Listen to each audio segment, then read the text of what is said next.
ते अतिशय मनोभावाने स्नान करतात. त्यानंतर ते सर्व जनावरांना घरी घेऊन त्यांची सजावट अतिशय कुशलतेने केली जाते. या कामात घरातले सर्व लहान थोर मंडळी मोठ्या उत्साहाने सहभागी. कार्यक्रमाचे प्रमुख पाहुणे सन्माननीय श्री विवेक रोहकले सर, आपल्या शाळेची कोर कमिटी सदस्य आणि सर्व आदरणीय शिक्षक आणि आमच्या मित्रांनो, आम्ही आपले सहर्ष स्वागत करत आहोत. आजच्या कार्यक्रमाची प्रस्तावना करण्यासाठी मी कुमारी प्रेरणा आहे हीच मंचावर येण्याची विनंती करतो. सुप्रभात. आदरणीय प्रिन्सिपल मॅम, आजच्या कार्यक्रमाचे मुख्य अतिथी श्री विवेक रोहकले सर, सर्व शिक्षक वर्ग व येथे जमलेल्या माझ्या मित्रमैत्रिणींनो, कोणत्याही अर्थपूर्ण देशाची ओळख त्याच्या संस्कृतीने होते. पोळा हा सणांच्या मालिकेतील एक महत्त्वपूर्ण सण आहे जो आपल्या महाराष्ट्रात उत्साहाने साजरा केला जातो. भाद्रपद महिन्याच्या अमावस्येच्या दिवशी पोळा हा सण खरीप पिकाच्या दुसरा टप्पा पूर्ण झाल्याचे चिन्ह आहे. पिकाच्या वाढीच्या आनंदात हा सण शेतकरी जोराशोरात साजरा करतो. शेतकरी बैलाची पूजा करून कृतज्ञता व्यक्त करतो. प्राचीन काळापासून शेती हा उत्पन्नाचा मुख्य स्रोत आहे. शेतकरी हा बैलाचा वापर शेतीसाठी करत असे, त्यामुळे बैल हा शेतकऱ्याचा चांगलाच मित्र आहे. तर आज आपण सर्व इथं बैल पोळा हा सण साजरा करणार आहोत. सर्वप्रथम या सांस्कृतिक कार्यक्रमाची सुरुवात दीप प्रज्वलाने होईल. त्यानंतर आजचे मुख्य अतिथी श्री विवेक रोहकले सरांचा सत्कार समारंभ होईल. महत्त्व व बैलांचे शेतकऱ्यांच्या जीवनातील महत्त्व या विषयांवर भाषणे केली जातील. त्यानंतर उत्कृष्ट प्रकारचे गीत गाणे सादर केले जाईल. त्यानंतर विवेक रोहकले सर आपल्याला मार्गदर्शन करतील व हा कार्यक्रम आभार प्रदर्शनाने संपन्न होईल. धन्यवाद.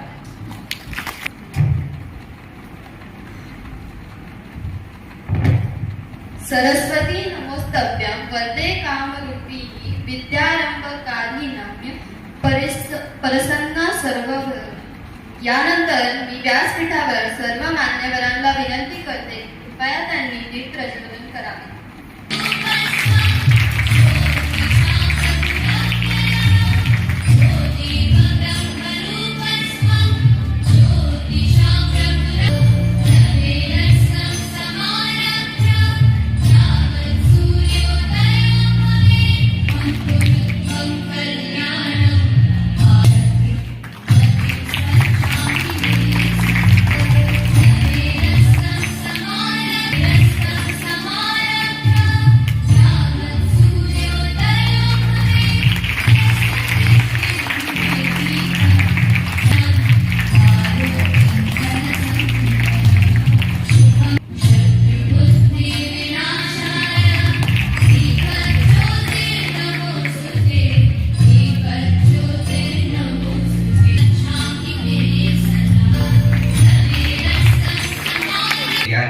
आता ते विजय ॲग्रो इंडस्ट्रीज मध्ये MD व CEO म्हणून काम पाहत आहे.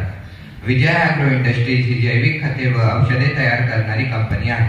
कंपनीमध्ये 3 सेंद्रिय खते, 4 जीवाणू खते, 2 हर्बल कीटकनाशक, 3 जैविक कीटकनाशक, 4 जैविक बुरशीनाशके, 1 सूत्री कृमीनाशके, 2 ग्रोथ प्रमोटर आणि चिकट सापळे व विविध प्रकारचे लिंग प्रलोभन सापळे यासारखे खतांचे व औषधांचे प्रोडक्शन कंपनीमध्ये होते. कंपनी मार्फत 2007 पासून शेतकऱ्यांना शासन मान्य स्वदेशी परंतु निर्यातक्षम उत्पादनाची सेवा देण्याचे काम ते करत आहेत. म्हणूनच तर महाराष्ट्र शासनाने जिल्हा उद्योग केंद्राचा प्रथम पुरस्कार व JRD टाटा सारखे अनेक पुरस्कार कंपनीला मिळाले आहेत. त्यांची कंपनी संपूर्ण महाराष्ट्रात छोट्या मोठ्या 300 कृषी शेतकऱ्यांपर्यंत सेंद्रिय खते व औषधे पोहोचवण्याचे काम करीत आहे. यासोबत केनिया, व्हिएतनाम आणि जपान सारख्या देशात पण त्यांची उत्पादने निर्यात करतात. 1 करोड शेतकऱ्यांच्या प्रगती साध्य करण्यासाठी व शेतमालाचे दर्जा सुधारण्यासाठी एक उत्प्रेरक म्हणून काम करणाऱ्या ध्येय पुढाचे पाळकर व अवशेषमुक्त व विषमुक्त शेतीमाल निर्माण करण्यासाठी वाहून घेतलेली कंपनी हा उद्देश डोळ्यासमोर ठेवून विजय ॲग्रो इंडस्ट्रीज आपले मूल्य सांभाळीत काम करीत आहे. निसर्गाची व लोकांची काळजी घेत आहे.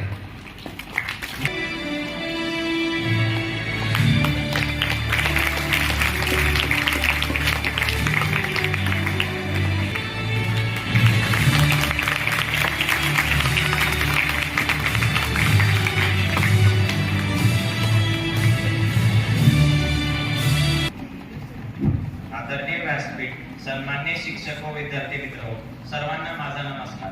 मी सार्थक गावाने इयत्ता 10वी व आपणासमोर बैलपोळा या विषयावर माझे मत व्यक्त करत आहे. तुझ्या कष्टाच्या घामातून घास मिळे आमच्या मुखी, तुझ्या कष्टाच्या घामातून घास मिळे आमच्या मुखी. कसा हो उतराई माझ्या सर्जा राजा राहा सुखी, कसा हो उतराई माझ्या सर्जा राजा राहा सुखी. अशी बैलांप्रती कृतज्ञता व्यक्त करणारा बैलपोळा हा सण श्रावण महिन्यातील पिठोरी अमावस्येला साजरा केला जातो. त्या दिवशी शेतकरी राजा आपल्या बैलजोडीची मोठ्या भावभक्तीने पूजा करतो. परंतु विद्यार्थी मित्र, बैलपोळा हा सण साजरा करण्याची परंपरा कशी प्रचलित झाली याची कथा मी तुम्हाला प्रथम सांगतो. महादेवाने सृष्टीची निर्मिती केली त्यावेळी त्याने पृथ्वीवरील प्राण्यांना अन्नाची कमतरता पडू नये म्हणून प्राण्यांना एक वेळेस जेवण आणि 2 वेळेस आंघोळ असा संदेश आपल्या शिष्य नंदी याच्या मार्फत पृथ्वीवर पाठवला. परंतु नंदीने पृथ्वीवर पोहोचल्यावर हा संदेश मानवाने 2 वेळेस जेवण व 1 वेळेस आंघोळ असा उलटा सांगितला. नंदी परत महादेवाकडे आल्यावर त्यांनी नंदीला कोणता संदेश दिला असे विचारले. तेव्हा नंदीने 2 वेळेस जेवण व 1 वेळेस आंघोळ असा संदेश दिला असे सांगितले. महादेवाने नंदीला सांगितले की यामुळे पृथ्वीवरील प्राण्यांना अन्न कमी पडेल, म्हणून नंदी शेतकऱ्यांना शेतात पीक घेण्यासाठी शेतकऱ्याला कष्टाच्या कामात मदत करावी. नंदी महादेवाला म्हणाले की शेतकरी माझ्याकडून वर्षभर काम करून घे, मला खूप कष्ट पडतील. महादेव म्हणाले की श्रावण महिन्याच्या पिठोरी अमावस्येला शेतकरी तुझ्याकडून कष्ट करून घेणार नाही. त्या दिवशी शेतकरी तुझी पूजा करतील व तुला पुरणपोळीचा नैवेद्य देतील. तेव्हापासून बैलपोळा हा सण साजरा करू लागला. बैलपोळा हा सण महाराष्ट्रातील ग्रामीण भागात मोठ्या उत्साहाने साजरा केला जातो. श्रावण महिन्याच्या पिठोरी अमावस्येला हा सण साजरा करतात. बैल हा शेतकऱ्याचा खरा मित्र आहे. बैल शेतकऱ्यासाठी खूप राबतो. शेतकरी सुद्धा बैलाला खूप जपतो. ग्रामीण भागात सर्जा राजा, ढवळा कवळा अशा नावाने बैल जोड्या प्रसिद्ध आहेत. बैलांप्रती ऋण व्यक्त करण्यासाठी हा सण साजरा केला जातो. या दिवशी बैलांच्या अंगावर रंगीत नक्षी काढली जाते. पाठीवर रंगीबेरंगी झूल चढवतात, शिंगांना रंग लावतात, बेगड लावतात, अंगावर गुलाल टाकतात, गळ्यात घुंगरांच्या माळा घालतात. गावात बैलांची मिरवणूक काढतात. घरोघरी सुवासिनी बैलांची पूजा करतात व पुरणपोळ्यांचा नैवेद्य खाऊ घालतात. प्राण्यांवर देखील जीवापाड प्रेम करावे हा संदेश बैलपोळा हा सण देतो. म्हणून बैलपोळा हा सण मला खूप आवडतो. मित्र हो, आपण सुद्धा हा सण आनंदाने साजरा करू व बैलांप्रती आपली कृतज्ञता व्यक्त करू. धन्यवाद. तर माहिती दिलीस तर सार्थक, त्यासाठी तुझे आम्ही खूप खूप आभारी आहोत. आपले स्वागत करताना जसा मी उल्लेख केला त्याप्रमाणे आपण बैलांचे शेतकऱ्यांच्या जीवनातील महत्त्व जाणून घेण्यासाठी अतिशय आतुर दिसतात. चला तर मग तन्वी नागरे हिच विनंती करूयात की तिने सदर विषयावर आपले मत व्यक्त करावे. सुप्रभात सर्वांना. माझे नाव तन्वी प्रशांत नागरे आहे. आज मी तुम्हाला बैलांचे शेतकऱ्यांच्या जीवनातील महत्त्व सांगणार आहे.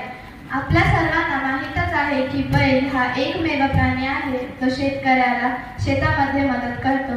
म्हणून बैलाला शेतकऱ्याचा वाघ असेही म्हणतात.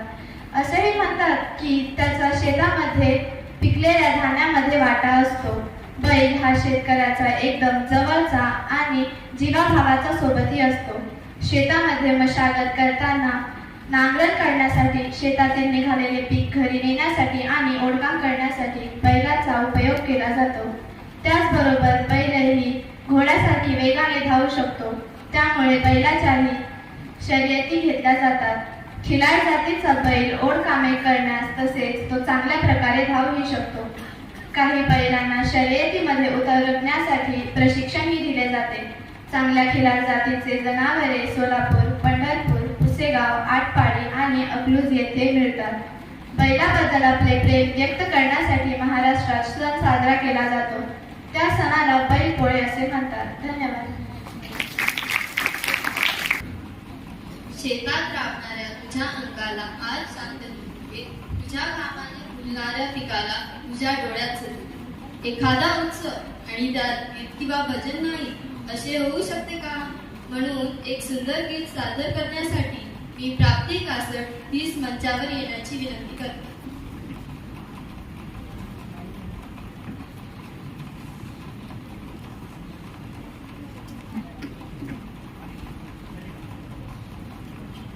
बैलांचा सण, बैलांचा सण, बैलांचा सण, बैलांचा आज पोळा, आज पोळा.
बैलांचा आज पोळा हा. धन्यवाद. या गीतात आम्ही सर्वजण तल्लीन होऊन गेलो. धन्यवाद. यानंतर मी आजच्या कार्यक्रमाचे प्रमुख आकर्षक श्रीयुत विवेक रोहकोले सर यांना विनंती करतो की त्यांनी भारतीय शेती व शेतीवर आधारित आपली अर्थव्यवस्था या विषयावर व्याख्यान द्यावे.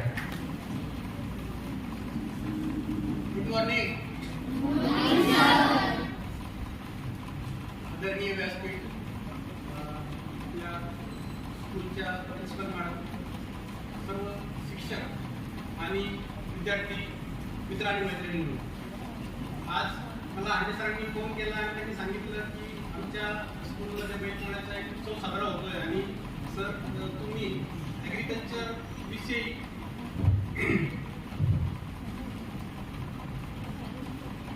विषयी काहीतरी सांगला. तर मगाशी इंट्रोडक्शनमध्ये सांगितलं की मी स्वतः एक MSc Agri आहे. MSc ॲग्रिकल्चर मी महात्मा फुले कृषी विद्यापीठातून केलं. त्याच्यामुळे मला ॲग्रिकल्चरबद्दल विशेष प्रेम आहे. हा विषय थोडासा अवघड होता, कारण मी जेव्हा 5वी-6वीला तुझ्यासारखं होतो तेव्हा मला अर्थव्यवस्था म्हटलं की मला फक्त आठवायचं की बँकेमध्ये फार मोठे पैसे असतात, म्हणजे बँक म्हणजे अर्थव्यवस्था, किंवा मोठमोठ्या कंपन्या आहेत तिथं फार मोठ्या प्रमाणात पैशाचं ट्रान्झॅक्शन होतं म्हणजे अर्थव्यवस्था, किंवा शेअर मार्केटमध्ये फार मोठ्या प्रमाणात हे होतं म्हणून तिथं अर्थव्यवस्था. हा एक माझा 5वी-6वीला असतानाचा समज होता. तो बऱ्यापैकी तुमचा पण असेल. तर हळूहळू हा जसं आपण शिक्षण घेतो तसं आपल्याला कळायला लागतं. आणि मी जसं ॲग्रिकल्चरमध्ये आलो तेव्हा मला कळालं की या ॲग्रिकल्चरचं ह्या इकॉनॉमीमध्ये किती मोठा वाटा आहे, की ही जी इकॉनॉमी आपली इंडियन इकॉनॉमी आहे आणि त्या इकॉनॉमीमध्ये किती मोठा ॲग्रिकल्चर इंडस्ट्रीमध्ये फॅक्टर कारणीभूत आहेत की जे इंडियन इकॉनॉमी इन्फ्लुअन्स करतात. त्याच्यामध्ये आपण वन बाय वन आपण ते 7 फॅक्टर बघूया. फॅक्टर थोडेसे अवघड आहेत, परंतु मी प्रयत्न करेल की आपल्या डे टू डे लाईफमध्ये आपण जे एक्झाम्पल बघतो, ज्या गोष्टी आपण करतोय त्यातून ते रिलेट करायचं. तर ते 7 फॅक्टर तुम्हाला मी सांगतो. Contribution to national economy, source of livelihood, source of food supply, role of agriculture for industrial development, commercial importance आणि सोर्स ऑफ गव्हर्नमेंट रेव्हेन्यू आणि role of agriculture and economic planning. हे 7 agriculture factor आहेत जे Indian इकॉनॉमीला, हे तुम्ही सगळे Google केलं तर तुम्हाला हे सगळ्या गोष्टी कळून जातील. परंतु खरंच हे आहेत का, हे आपल्या डे टू डे लाईफमध्ये आपण ज्या पद्धतीने काम करतोय त्या पद्धतीने खरंच हे वर्क करतायत का, याविषयी आपण थोडीशी चर्चा करू. आज जो काही इंडियन इकॉनॉमीमध्ये आहे, जो आज आपला GDP मध्ये 17 ते 18% जो काही कॉन्ट्रीब्युशन आहे GDP मधलं, तर ते फक्त ॲग्रिकल्चर इंडस्ट्री मधून आहे. दुसरा गोष्टीचा विचार केला की सोर्स ऑफ लाईव्हलीहूड, तर आपली ही ॲग्रिकल्चर इंडस्ट्री फार मोठ्या लोकांना रोजगार उपलब्ध करून देते. तुम्हाला मी एक विचारतो की तुम्ही आता थोडासा विचार करा की तुमच्या घरामधले किंवा तुमच्या ओळखीतले जे लोक आहेत ते लोक आज कुठल्या जे अर्थार्जन करतायत, ते जे पैसे कमवतायत किंवा ते जे पेमेंट घेत आहेत, तर ते कुठल्या सोर्स मधून येत आहे. प्रत्येकाने विचार करायचा आहे की आपले पप्पा असतील, आपले काका असतील, आपली आंटी असेल, आपली मावशी असेल, हे जे अर्थार्जन करतात यांना जे पैसा मिळतोय तो कुठून येतो. येताय विचार. जर तुम्ही बघितलं की कुणीतरी आपल्या फॅमिली मधलं जे उत्पन्न घेत आहे ते उत्पन्न ह्या ॲग्रिकल्चरच्या रिलेटेड एखाद्या व्यवसायातून आपल्याला ते मिळतंय. अशा पद्धतीने जवळजवळ आपण जे काही प्रत्येक लोक जे काही एम्प्लॉयमेंट जनरेट झालेली आहे, तर त्या एम्प्लॉयमेंटमध्ये जवळजवळ 60% एम्प्लॉयमेंट हे ॲग्रिकल्चर इंडस्ट्री देते. 60% म्हणजे फार मोठा वाटा हा आपल्या ह्या ॲग्रिकल्चर इंडस्ट्रीचा एम्प्लॉयमेंटसाठी आहे आणि त्याच्यामुळे आपण ह्या इकॉनॉमीमध्ये आपण पार्टिसिपेट करू शकतो. दुसरी गोष्ट आहे सोर्स ऑफ लाईव्हलीहूड. तुमच्यापैकी बऱ्याच जणांनी झोमॅटोवरून ऑर्डर दिली असेल, स्विगीवरून ऑर्डर दिली असेल, पनीर चिल्ली सांगितली असेल किंवा केक सांगितला असेल. तर त्यावेळेस ही पनीर चिली, पनीर कुठून बनतं? दुधापासून. दूध कुठून येतं? डेअरी इंडस्ट्रीतून. डेअरी इंडस्ट्री कशाहून चालते? ऍग्रिकल्चर. येतं लक्षात? अशा पद्धतीने हे जे काही फूड सप्लाय आहे त्याच्यामध्ये सुद्धा ऍग्रिकल्चरचा एक फार मोठा मोलाचा वाटा आहे आणि त्याच्यामुळे आपल्याला हे फूड सप्लाय मध्ये पण आपण हे ऍग्रिकल्चर मधून आपण एक मोठं अर्थार्जन करत असतो. जी काही इंडस्ट्रियल डेव्हलपमेंट होते ती इंडस्ट्रियल डेव्हलपमेंट साठी ऍग्रिकल्चर असू शकतं का कारणीभूत? इंडस्ट्रियल डेव्हलपमेंट जी होतीये त्याच्यासाठी होऊ शकतं का? विचार करा. आपल्या घरामध्ये प्रत्येकाला शेती आहे. शेती आहे कोणाकडे शेती नाहीये? कोणाकडे शेती आहे? यस, सगळ्यांकडे शेती आहे. घरी गेल्यावर पप्पांना विचारा, काकांना विचारा की आपल्याला जर समजा ह्या वर्षी सगळा खर्च जाऊन 1 लाख रुपये राहिले तर तुम्ही त्या पैशातून काय करता? ते शेतीसाठी बीज बघतात, शेतीसाठी ट्रीप घेतात, शेतीसाठी ट्रॅक्टर घेतात, शेतीसाठी एक स्प्रे पंप घेतात. करेक्ट? ही शेतीची डेव्हलपमेंट करण्यासाठी. आणि ह्या गोष्टींमधून काय होतं की ह्या सगळ्या इंडस्ट्री डेव्हलप होतात. आज जर त्या तुमच्या पप्पाने जर ड्रीप घेतलं तर ती ड्रीप इंडस्ट्री चालू होते आणि त्या ड्रीप इंडस्ट्रीवर हजारो वर्कर काम करतात. तिथून रेव्हेन्यू जनरेट होतो. अशा पद्धतीने ही इंडस्ट्रियल डेव्हलपमेंटसाठी हे ऍग्रिकल्चर एक मोठं माध्यम आहे. आज लांब कशाला की आपल्या संगमनेर भाग सहकारी साखर कारखाना आहे. त्या कारखान्यामध्ये एवढ्या मोठ्या प्रमाणात ऊसाचं गाळप होतं. त्याच्यापासून आपण व्हॅल्यू ॲडिशन करून त्याची साखर तयार करतो. ती साखर परदेशामध्ये एक्सपोर्ट होते आणि त्याच्यातून आपल्याला रेव्हेन्यू येतो, फॉरेन रेव्हेन्यू येतो, फॉरेन करन्सी येते आणि ती फॉरेन करन्सी आपल्या देशामध्ये देशाच्या इकॉनॉमीला काय करते? मोठा आपली देशाची इकॉनॉमी घडवण्यासाठी, इकॉनॉमी वाढवण्यासाठी एक मोठा रोल प्ले करते.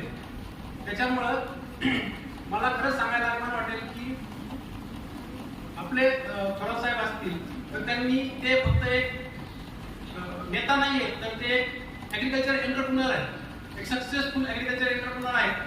त्यांच्या माध्यमातून आज हजारो लोकांना एम्प्लॉयमेंट जनरेट झाली आणि आपल्या शुगर फॅक्टरी मधले साखर एक्सपोर्ट होऊन आपल्याला फॉरेन करन्सी मिळाली. अशा पद्धतीने या ऍग्रिकल्चर मध्ये एन नंबर ऑफ पॉसिबिलिटी आहेत. तिथं आपण मोठ्या प्रमाणात सक्सेसफुल होऊ शकतो, मोठ्या प्रमाणात आपल्या इकॉनॉमीला सपोर्ट करू शकतो. ऍग्रिकल्चरला कमर्शियल इम्पॉर्टन्स काय आहे? असा मुद्दा होता की कमर्शियल इम्पॉर्टन्स. कमर्शियल इम्पॉर्टन्स आहे का ऍग्रिकल्चरला?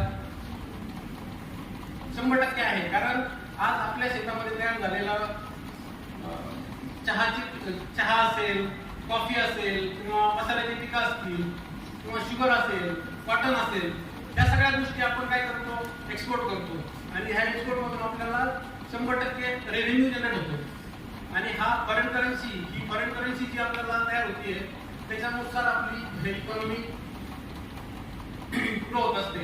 तर अशा प्रकारे आपण आपली शेती करताना बरेच गोष्टी इम्पोर्ट करतो आणि त्या इम्पोर्ट मधून आपल्याला आपल्या इकॉनॉमीवर फरक पडत असतो. आपण ह्या बऱ्याच गोष्टी एक्सपोर्ट करतो, ह्या गोष्टी इम्पोर्ट करतो आणि त्याच्यानुसार आपल्या ह्या इकॉनॉमीवर फरक पडत असतो. मला माहिती आहे की हा टॉपिक थोडासा अवघड आहे कारण तुमच्या एजमध्ये ह्या गोष्टी थोड्याशा रिलेट करणं अवघड आहे, परंतु तरी मी प्रयत्न करतोय की तुम्हाला ते टच व्हायला पाहिजे कुठेतरी. सोर्स ऑफ गव्हर्नमेंट रेव्हेन्यू, त्याच्यामधून खरंच रेव्हेन्यू येतो का? या ऍग्रिकल्चर मधून, ऍग्रिकल्चर इंडस्ट्री मधून गव्हर्नमेंटला काही रेव्हेन्यू मिळतो का आणि तो कशा पद्धतीने मिळत असेल?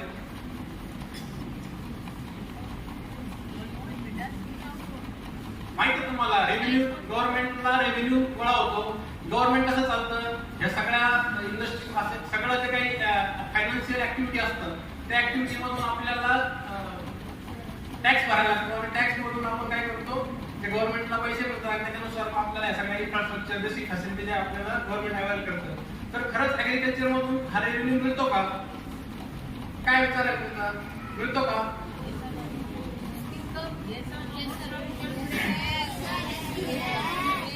Yes, definitely yes. कारण तुम्ही हा जे काय आपली लँड आहे त्याच्यावर आपण रेव्हेन्यू टॅक्स भरतो, त्याच्यामुळे गव्हर्नमेंटला मोठ्या प्रमाणात उत्पन्न मिळतं. त्या ॲग्रिकल्चरमध्ये जे काही प्रोड्यूस तयार होतो ते प्रोड्यूस आपण एक्सपोर्ट करतो किंवा ट्रान्सपोर्ट करतो. त्या ट्रान्सपोर्ट बिझनेसमधून आपल्याला रेव्हेन्यू येतो. अशा वेगवेगळ्या प्रकारे आपल्याला रेव्हेन्यू ह्या ॲग्रिकल्चरच्या बिझनेसमधून येत असतो आणि त्याच्यामुळे आपण इकॉनॉमीला आपण मदत करत असतो. Role of agriculture and economic planning. Economic जे तुम्हाला आर्थिक प्लॅनिंग हा शब्द माहित असेल की हे इकॉनॉमिक प्लॅनिंग होताना ॲग्रिकल्चरला कन्सिडर केलं जातं का? डेफिनेटली कन्सिडर केलं जातं. कारण आपलं जे ॲग्रिकल्चर इकॉनॉमी आहे ती ही मान्सूनवर आहे. मान्सूनच्या लहरीपणामुळे आपल्या ॲग्रिकल्चरचं इकॉनॉमिक्स नेहमी बदलत असतं आणि त्याचा इकॉनॉमिक्सचा परिणाम हा आपल्या डायरेक्टली इनडायरेक्टली आपल्या देशाच्या इकॉनॉमीवर होत असतो. कारण तुम्ही लक्षात घ्या, ज्या वर्षी दुष्काळ पडतो त्यावर्षी आपलं उत्पन्न कमी होतं, आपला एक्सपोर्ट कमी होतो, आपलं ट्रान्सपोर्ट इंडस्ट्री त्यावर्षी कमी चालते, प्रोसेसिंग इंडस्ट्री कमी होतात. अशा पद्धतीने या सर्व गोष्टी त्या आपल्या ॲग्रिकल्चर इकॉनॉमीवर आपल्या ॲग्रिकल्चर इकॉनॉमिक्सवर इम्पॅक्ट करत असतात. तर मित्रांनो, हे झाले 7 फॅक्टर. हे तुम्ही कुठेही सर्च केले तर तुम्हाला हे गुगलवर पण मिळून जातील आणि तुम्ही त्याचा रिलेट करायचा प्रयत्न करा आपल्या डे टू डे लाईफशी की खरंच ॲग्रिकल्चर इकॉनॉमीला ॲग्रिकल्चर काय अफेक्ट करतं आणि त्यानुसार विचार करायला शिका. हे ॲग्रिकल्चर एवढं महत्वाचं खरंच आहे का? जर 60% लोक, आज 58 ते 60% लोक आपल्या ज्या ॲग्रिकल्चरच्या बिझनेसवर डिपेंड असतील तर ॲग्रिकल्चरला डेफिनेटली आपल्या देशामध्ये महत्व आहे. बाहेरच्या देशांमध्ये 3% लोक, 4% लोक फक्त ॲग्रिकल्चर डिपेंड आहे, म्हणून त्यांच्या दृष्टीने महत्वाचं नसेल. परंतु आपल्या देशाच्या दृष्टीने जर विचार केला तर आज आपल्याला 60% नोकऱ्या, म्हणजे तुम्ही जेव्हा बाहेर जाता, आज तुम्हाला पप्पांचे मम्मीचे पैसे वापरायला भेटतात तेव्हा तुम्हाला अजून पैशाचं महत्व नाहीये. परंतु जेव्हा तुम्ही मार्केटमध्ये जाल, पैसे कमवायला सुरुवात कराल, तेव्हा मला लक्षात येईल की 60 ते 70% अपॉर्च्युनिटी फक्त ॲग्रिकल्चरमध्ये आहे. मित्रांनो, मी छोटासा बिझनेस करतो संगमनेर मेडिसिनमध्ये. बरेच विद्यार्थ्यांचे पालक माझ्याकडे येतात की सर, आता मुलाचं MSc झालं, BSc झालंय आणि त्याला बिझनेससाठी काय करावं, त्यांनी बिझनेससाठी काय मार्गदर्शन करा. त्यांना सांगितलं की ॲग्रिकल्चरमध्ये ह्या अशा अपॉर्च्युनिटी आहेत. तर ते म्हणतात नको सर, ॲग्रिकल्चर सोडून दुसरा कोणता बिझनेस सांगा. कारण म्हणजे ॲग्रिकल्चरमध्ये काहीच सर्टन नाही आहे. परंतु मित्रांनो, तुम्हाला सांगतो की ह्या कोरोनाच्या सिच्युएशनमध्ये जेव्हा आमच्या औद्योगिक वसाहतीमधल्या सर्व इंडस्ट्री बंद होत्या तेव्हा विजय ॲग्रो इंडस्ट्रीज ही फक्त 5 दिवस बंद होती. फक्त 5 दिवस बंद होती. अशा पद्धतीच्या एक लक्षात आलं की नाही, आपण ॲग्रिकल्चर ही लोकांची नीड आहे आणि आपण त्यासाठी काम केलं पाहिजे. हे त्या दिवशी मला प्रकर्षाने जाणीव झाली.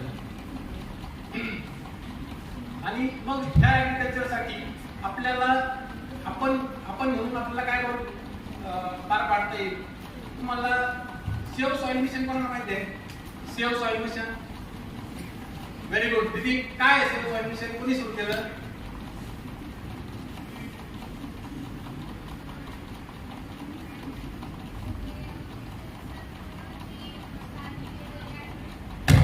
Very good, very nice.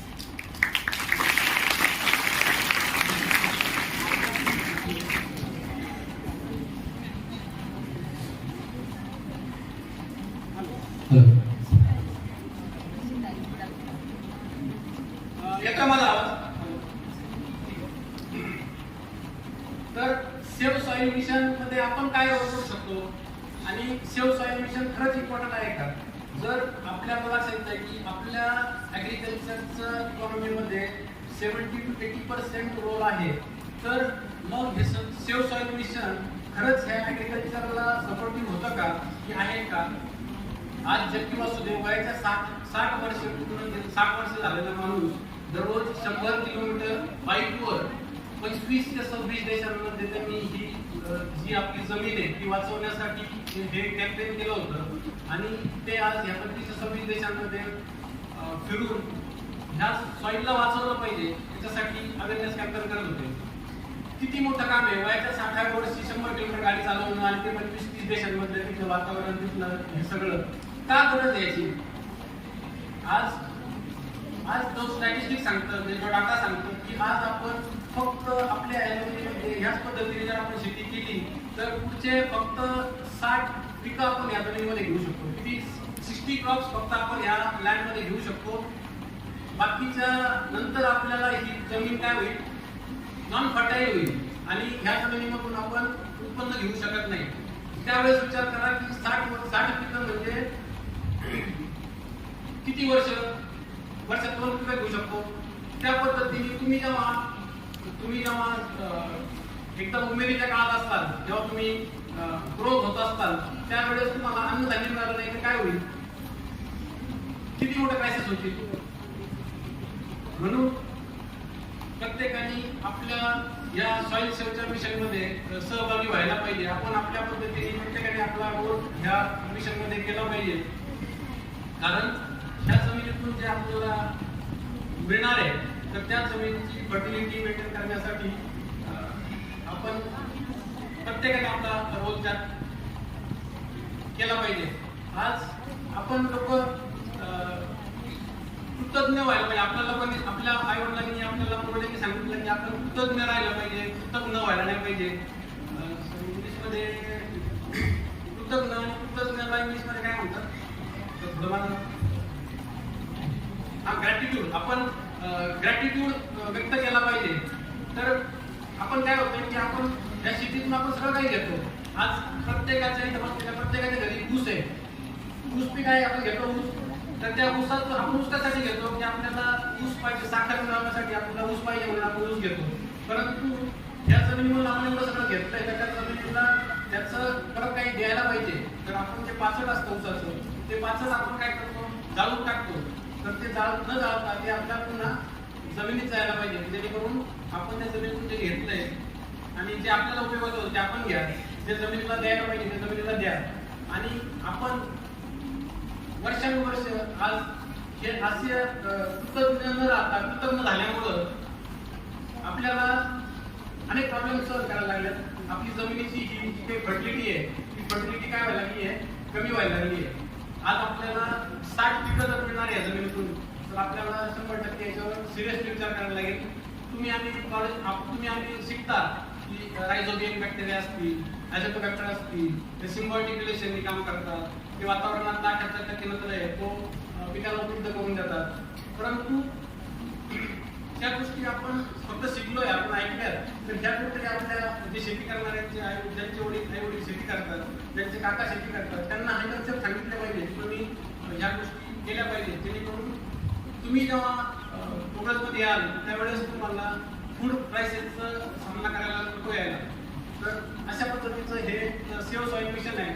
तुम्ही SaveSoil.com वर गेले तर भरपूर तुम्हाला व्हिडिओज बघायला भेटतील, भरपूर गोष्टींचं माहिती मिळेल आणि ती प्रत्येकाने घ्यावी. कारण जर आपण ह्या इकॉनॉमी जर ॲग्रिकल्चरवर आपली इकॉनॉमी डिपेंड असेल तर 100% तुम्हाला सांगतो की आपल्याला त्याचं नॉलेज घ्यायला पाहिजे. एक छोटीशी स्टोरी सांगून तुम्हाला मी संपवतो की आपल्या या सर्व औद्योगिक वसाहतीमध्ये एक विजय इंडस्ट्रीज नावाची एक कंपनी आहे आणि त्या कंपनीमध्ये विविध प्रकारचे सेंद्रिय खतं तयार होतात आणि जीवाणू खतं तयार होतात, हार्बल इन्सेक्टिसाइड तयार होतात आणि ती इंडस्ट्री सध्या चालू आहे.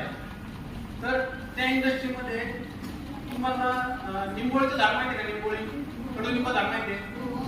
कडुलिंबाची ती निंबोळी असते ती काय होते, गोळा जर नाही केली तर ती काय होते, खराब होऊन जाते, ती जागेवर घेऊन जाते.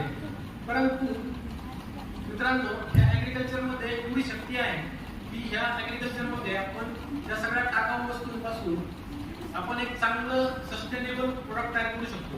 तर ह्या विजय ॲग्रो इंडस्ट्रीमध्ये ही निंबोळीचे झाड, ही झाडाखाली पडलेली निंबोळी आणि नदीच्या कडेला तुम्ही करंजी झाड केली असेल, करंजी, त्या करंजीमधलं बी, ह्याच्यापासून काही औषधं तयार केली जातात. काही खतं तयार केली जातात आणि ते खतं आणि औषधं वापरल्यामुळं त्या जमिनीचा जो पोत आहे, आज जे सद्गुरूंनी सुरू केलेलं सॉइल सेवचं मिशन आहे, ते सेवच्या मिशनला सपोर्ट करणारे काही खतं, सेंद्रिय खतं, आज आपल्याला माहिती आहे की जमिनीमध्ये ऑर्गॅनिक कार्बनचं पर्सेंटेज कमी झालं आणि ते ऑर्गॅनिक कार्बनचं पर्सेंटेज ह्या सेंद्रिय खतांमध्ये भरून निघू शकतं. त्याच्यासाठी ती काम करते. त्या इंडस्ट्रीबद्दल सांगायचं तुम्हाला तर ती इंडस्ट्री जेव्हा बँकेकडे गेली आणि त्यांना लोन मागितलं त्या इंडस्ट्रीनी, तर त्यावेळेस बँक मॅनेजर म्हणले काय भांगडे रिपोळी आणि मोठं लोन आणि हे कसं चालायचं आणि कसं व्हायचं, कुठून मिळायचं, काय व्हायचं. तर अशा प्रकारच्या बऱ्याच अडचणी त्यावेळेस सुरुवातीला आल्या. नंतर मग ती इंडस्ट्री आज चांगल्या पद्धतीने चालू आहे. म्हणजे मला सांगायला हे आवडेल की एक छोटंसं निंबोळीचं बी आणि त्या बियापासून आपल्याला ऑइल निघतं आणि ते ऑइल आज आपण त्या इंडस्ट्री मार्फत केनिया किंवा व्हिएतनाम सारख्या देशांना एक्सपोर्ट होतं आणि त्याच्यामुळं आपल्याला एक रेव्हेन्यू जनरेट होऊ शकतो.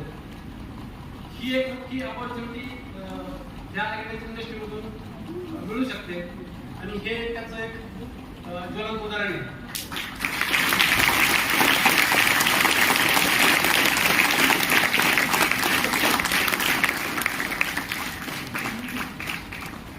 तर मित्रांनो, फक्त आता एकच सांगेल, कुणाला काही शंका असतील तर आपण ते चर्चा करू. पण तुला आता एकच सांगेल, आपण जे पण काही करत असतो ते फक्त आपण फुल डिवोशनने केलं पाहिजे की जेणेकरून आपल्याला त्यातून खरंच आनंद मिळेल. आणि तुम्ही सुद्धा तुम्ही आता छोटे आहात, परंतु आजपासून तुम्ही आपल्या आजूबाजूला असलेल्या लोकांचे करिअर बघायला सुरुवात करा. त्या करिअरमध्ये त्यांचा काय प्रोफाईल असतो, त्या प्रोफाईलमध्ये त्यांना काय आवडतं, ते काय पद्धतीने काम करतात, कशा पद्धतीने काम करतात, किती त्यांना टेन्शन असतात, किती त्यांना ते खुश असतात, या सगळ्या गोष्टींचा अभ्यास करा. कारण माझ्या बाबतीतला एक अनुभव सांगतो की आपली ही पॅशन शोधायला आपण थोडं कमी पडतो किंवा ही आपली पॅशन आपण सांगायला पण कमी पडतो. तर मी स्वतः MSc झाल्यानंतर मी गव्हर्नमेंटमध्ये जॉब केला. त्यावेळेस मी माझ्या वडिलांना म्हणत होतो की मला एक डेअरी फार्म सुरू करायचा, परंतु त्यावेळेस त्यांनी विरोध केला. नाही म्हणे अरे बाबा शेतीचे निर्णय सांगण्याचं काय खरं नाही आणि हे काय करू नको. मग मी 15 वर्ष गव्हर्नमेंटमध्ये जॉब केला आणि तो जॉब मी क्विट केल्यानंतर 15 वर्षानंतर मी तो जॉब सोडला आणि या विजय मिळण्यासाठी आज काम करतोय. तर हे मला सांगायचं आहे की तुम्ही आपल्या आजपासून सुरुवात करा की आपल्याला काय आवडतंय, आपण त्याच्यासाठी आणखी काय त्याची माहिती घेऊ शकतो. अशा पद्धतीने एक विचार डेव्हलप करा आणि जे करायचे ते पूर्ण क्षमतेने करा.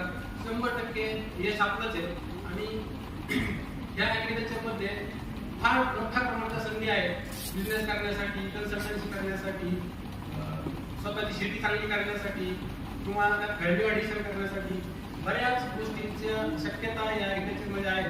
त्याच्यामुळं पुन्हा एकदा सांगतो तुम्हाला की ॲग्रिकल्चर इकॉनॉमीमध्ये, भारताच्या इकॉनॉमीमध्ये ॲग्रिकल्चरचा फार मोठा वाटा आहे.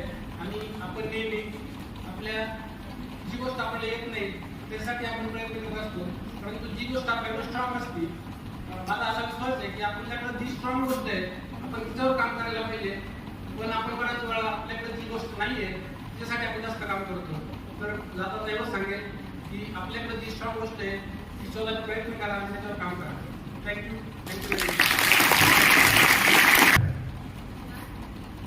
यानंतर मी सत्यम सोनवणे यास आभार प्रदर्शन करण्यासाठी मंचावर आमंत्रित करते.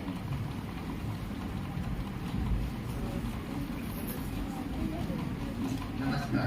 आदरणीय व्यासपीठ व माझ्या सर्व मित्रांना सुप्रभात. आजच्या या कार्यक्रमाचा भाग होणं हा आपल्या सर्वांसाठी एक सन्मान आहे. आजचा कार्यक्रमासाठी आपल्यामध्ये जे उपस्थित राहिले, ज्यांनी आपला बहुमूल्य वेळ देऊन आपल्याला शेतीबद्दल मार्गदर्शन केले, अशा आदरणीय श्री विवेक रोहिकले सरांचे मी सर्वप्रथम आभार व्यक्त करतो. मी आपल्या प्राचार्य आणि माझ्या सर्व शिक्षकांचे मनापासून आभार व्यक्त करतो. तसेच आजचा कार्यक्रम यशस्वी करण्यासाठी परिश्रम घेणाऱ्यांचे व सर्व सहभागींचे आभार व्यक्त करतो. आपण सर्वांना पोळ्या या सणाच्या हार्दिक शुभेच्छा. धन्यवाद.